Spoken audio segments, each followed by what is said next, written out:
Samajwadi party के सांसद रामजीलाल सुमन के द्वारा राणा सांगा पर की गई टिप्पणी के बाद में करनी सेना और हिंदूवादी संगठन के लोगों के द्वारा उन्हें लगातार दी जा रही धमकी के बीच में अब अखिलेश यादव ने मोर्चा संभाल लिया है। अखिलेश यादव ने आज संसद के अंदर सभी सांसदों को लेकर के जहां रामजीलाल सुमन की सुरक्षा को लेकर के तख्तियां लहराई, तो वहीं पर प्रोफेसर रामगोपाल यादव ने इस पूरे मामले को संसद के अंदर उठाया। उन्होंने रामजीलाल सुमन की सुरक्षा को लेकर के आग्रह भी सदन में किया है।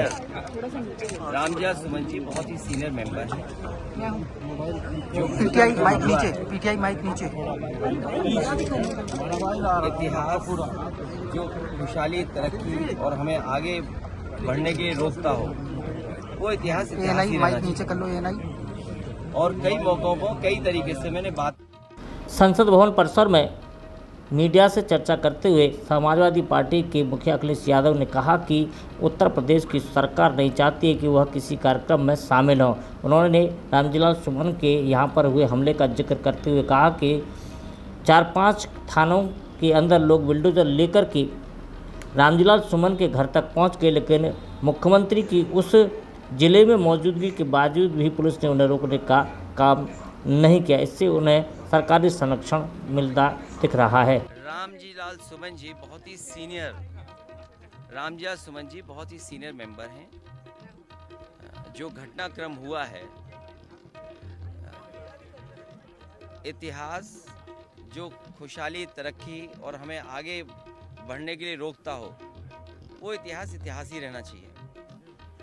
और कई मौकों पर कई तरीके से मैंने बात रखी है, लेकिन ये आज़ादी कौन दे रहा है? किस कानून में, किस नियम में, किस संविधान में आप किसी सांसद के घर जाएं, और वो भी बुलडोजर से, और उस समय जब मुख्यमंत्री खुद ही उस जिले में हों, कई थानों से होकर के बुलडोजर जाए और घर पर अटैक कर दे। मान लीजिए घर परिवार के लोग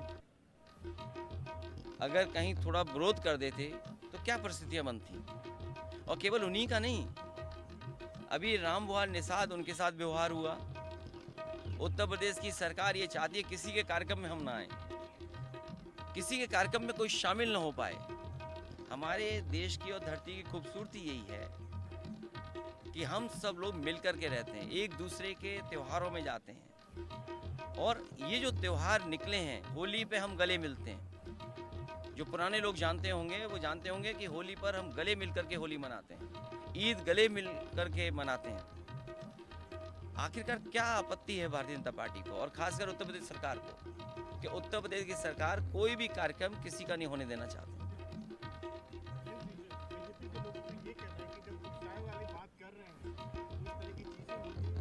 किस संबंध में? नहीं, मैंने आपसे कहा कि जो इतिहास तरक्की और खुशहाली रोकता हो, जो इतिहास आगे बढ़ने के लिए रोकता हो, इतिहास ही रहना चाहिए। और अगर ये आपत्ति है तो कोई तो हमारा डीएनए भी चेक करना चाहता है। ये डीएनए वाली बात तो बड़ी खराब है, ये डीएनए वाली बात नहीं होनी चाहिए।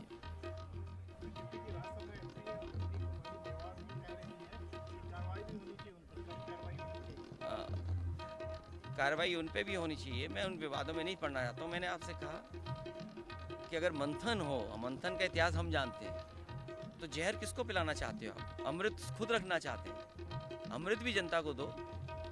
अगर कोई मंथन हो रहा है तो जनता को भी तो मिले अमृत, कि जहरी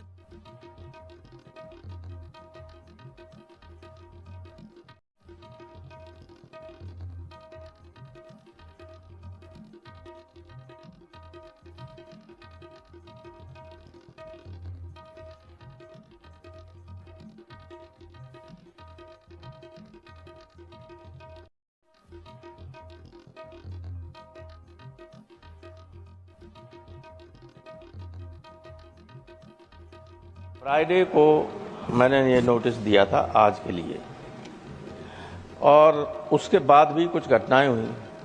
कल ही अलीगढ़ से एक व्यक्ति ने ये कहा, सारा सोशल मीडिया पे है, अखबारों में है, कि अगर रामजीलाल सुमन की कोई हत्या कर दे तो 25 लाख रुपया मैं उसे दूंगा। प्रोफेसर रामगोपाल जी 25 लाख दूंगा, और अगर मुझे मिल जाए तो मैं ही उड़ा दूंगा।